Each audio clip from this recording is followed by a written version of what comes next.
రూపాయలు, 100 రూపాయలు ఇలా అందరం కలిసి ఏదో ఇచ్చామండి. వీడేం చేశాడండి, 2 సందర్భాలు తీసుకుందాం. మొదటి సందర్భంలో వీడేం చేశాడండి, వెల్లి బీడీలు, సిగరెట్లు కదండి, ఏ తాగుడుదో ఏదో కొనుక్కున్నాడండి కదా, లేదా ఏదో ఒక చండాలమైన పనికి వాడాడండి ఆ డబ్బుల్ని. ఏదో ఒక చండాలమైన దరిద్రమైన పనికి వాడాడండి.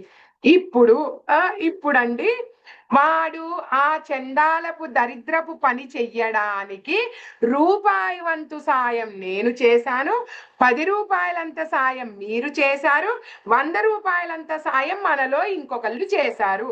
మనం ఈ సాయం చేసి ఉండుండకపోతే వాడు ఈ పని చేసుండేవాడు కాదు కదండి. కాబట్టి ఆ దరిద్రపు చండాలపు తప్పుడు పనిలో ఆ రూపాయి కర్మ నేను తీసుకుంటాను, 10 రూపాయల కర్మ మీరు తీసుకుంటారు, 100 రూపాయల కర్మ ఇంకొకళ్ళు తీసుకుంటారు కదండి. ఇది క్లియర్ కదా. ఇప్పుడు చెప్పండి, డబ్బు ఇవ్వడం కరెక్టే అంటారా అండి? రూపాయి 10 రూపాయలు. ఓకే, ఈ ఫుడ్ సెక్షన్ కి తర్వాత వద్దామండి. ఫస్ట్ క్వశ్చన్ కి ఆన్సర్ కావాలండి. ఎందుకంటే ఇందాక ఈక్వల్ పోటీ వచ్చింది కదా మనకి. కదండి, ఇందాక ఈక్వల్ పోటీ వచ్చింది, కొందరు ఇవ్వచ్చని కొందరు ఇవ్వకూడదని. మొదటి సందర్భంలో కొంతమంది చెప్తున్నారు ఇవ్వొద్దు, కాదు, ఇది క్లియర్ అయిపోయింది. తెలియదు కదా, అందుకే జాగ్రత్త పడాలి. తెలీదు కదండి, అందుకే జాగ్రత్త పడాలి.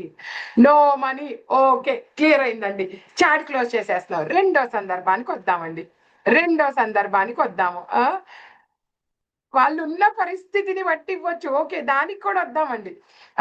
రెండవ పరిస్థితి, ఇప్పుడు నేను 1 రూపాయి ఇచ్చాను, మీరు 10 రూపాయలు ఇచ్చారు, ఇంకొకళ్ళు 100 రూపాయలు ఇచ్చారండి. వీడేం చేశాడండి, వెళ్ళి కొంచెం బియ్యమో పప్పులో కూరగాయలు ఏయో కొనుక్కొచ్చుకున్నాడండి. కొనుక్కొచ్చుకొని వంట చేసుకున్నాడండి, తిన్నాడండి. తిన్న తర్వాత ఇక్కడ ఇంకొక విషయం మాట్లాడుకుందాం.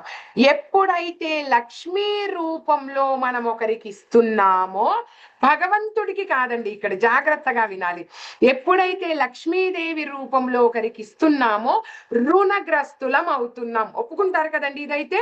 లక్ష్మీదేవిని అంటే, లక్ష్మీదేవి అంటే ఏంటంటే డబ్బు రూపంలో మనం ఒకరికి ఇస్తున్నప్పుడు రుణగ్రస్తులం అవుతాం కదండి. మళ్ళీ ఆ రుణం మళ్ళీ మనం తీసేసుకోవాలి. లేదండి, కృష్ణార్పణం అని చెప్పి ఇవ్వడం కాదు, ఏది కాదండి. మీరు ఏది చెప్పి ఇచ్చినా లక్ష్మీదేవి రూపంలో, డబ్బు రూపంలో ఇచ్చినప్పుడు రుణగ్రస్తులం అవుతున్నాం. ఆ రుణాన్ని మళ్ళీ మనం తీర్చాలండి. ఇది రుణము కదండి, కేవలం లక్ష్మీదేవి రూపంలో. ఇప్పుడు వాడు ఏం చేశాడండి, పప్పు కూరగాయలో ఏదో కొనుక్కున్నాడండి కదా, కొనుక్కొని తిన్నాడండి.